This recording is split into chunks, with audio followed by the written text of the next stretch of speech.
Alright, what's up yins guys? I'm gonna do a narrated video here explaining some of the methods to my madness here.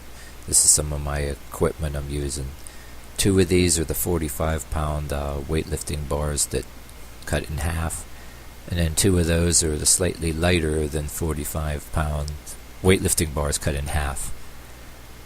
And you can see the difference in the when I'm close up here.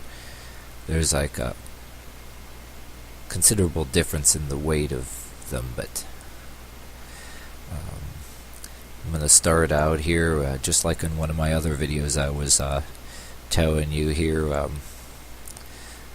One of the methods to my madness here is curl it like you're doing any of your other dumbbells, but the method to my madness here is to get you used to holding an item and lifting it and curling it first, so you get the feel of it. Then you'd be able to do some of the other things a little bit more above the head, because what I'm doing a lot of times is based on some of the martial arts exercises where for sword wielding, where you're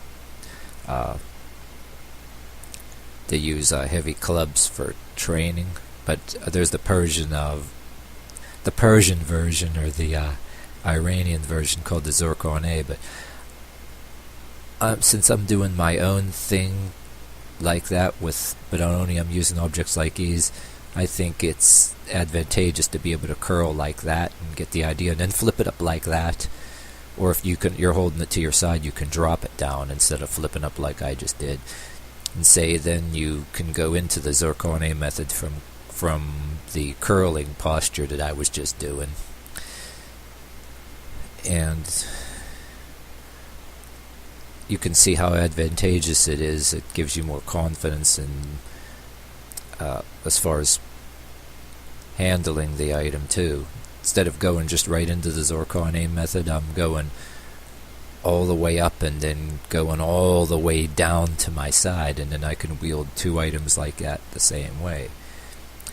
Imagine if you took two lighter Indian clubs, or the Zurkhaneh type clubs that you see the Zurkhaneh people on the internet. If you took the lighter version of those Indian clubs, you can do this. And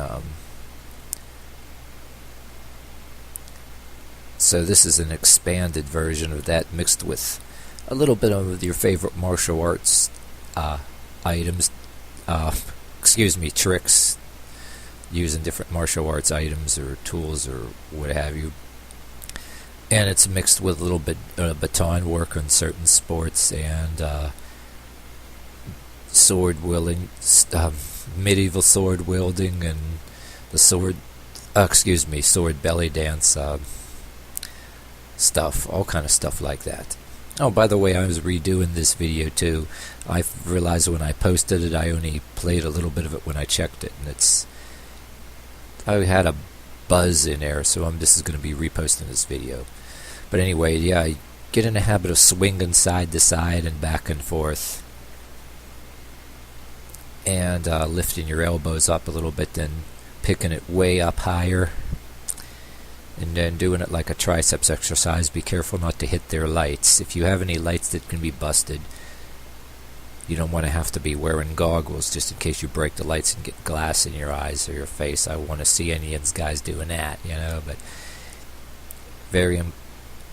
I'm stressing how important it is to be able to hold the object, start out with curling, then it leads to being able to pick it straight up like that, and then pretty soon you'll get more confident. You can put it over your other shoulder and over your neck and pull it around, and it starts to resemble like your staff wielding, or your a little bit of your color guard or your majorette stuff, which I have borrowed from. But like I said, the sword belly dance and the torch wielding, the torch spinning, torch dances that you see that they're practicing in California, the western parts of the country here, that you see all over YouTube, which I'm influenced by that. So these objects I'm using can very well resemble torches. So even though I'm redoing this video, like I was just saying, that if any of you guys seen it already, a lot of buzz in it, because I only checked it and it started playing my voice at first, and then I realized later when I played the video at home it was buzzing and stuff. So a lot of things are going to be a little bit better said now in this video. And see, as you're doing, you can see what it looks like from the back. You're able to pull it over your shoulder and over your neck. That's why I'm stressing different curling techniques, and a type of curling where you're putting it against your opposite shoulder so that you can pull it over your neck and over your head. So nobody tries to tell you, oh, you might get hurt doing that, or it's silly bullshit, because there's plenty of prerequisite exercises that make you able to do this, and it's very advantageous in work-related circumstances too, because your wrists and shoulders get stronger. You pick up tools and objects and carry them around. And hell, I mean, I'm not gonna fling around certain other tools that way, but I had a pretty heavy gas-powered weed eater that I carried over my shoulder, and sometimes I'd hold it with one hand and then put it on the other shoulder and shoulder and to change my grip or whatever, walk all around the perimeter. So this is going to benefit you anyway, anything that you're doing, put it that way. I can't stress it enough. So this is okay, this is what it looks like when you go from the curling that I started doing, the curling of the object that I first started doing in the beginning of the video.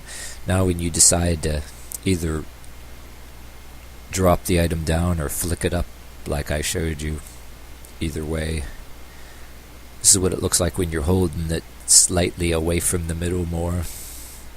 Like I said, this can resemble, these objects can resemble torches or maces or any kind of items that you want to play around with.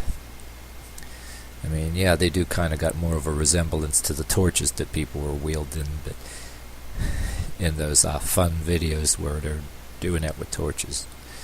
But okay, here's what I'm doing with the heavier ones, the cut in half 45-pound weightlifting bar.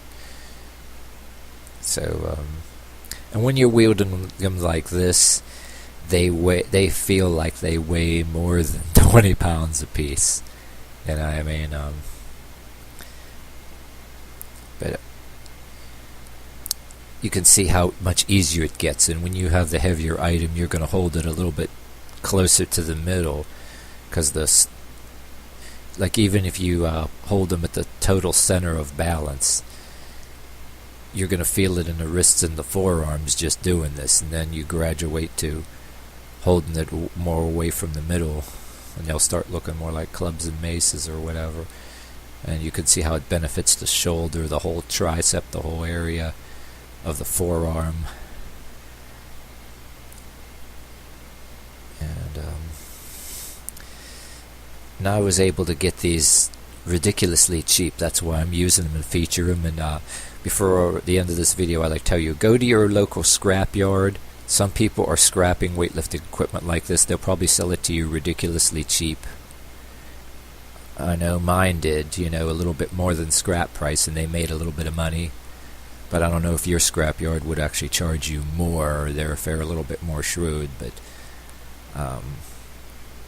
if you've got lifting bars like this and got yourself something else instead, and you got ones you're not using, go ahead and get somebody to get a torch and cut them in half for you, or have them sawed in half. It's a very addictive way to do your exercise, especially if you're into martial arts or the medieval thing, or if you had any background in any other kind of fun arts, put it that way. So, and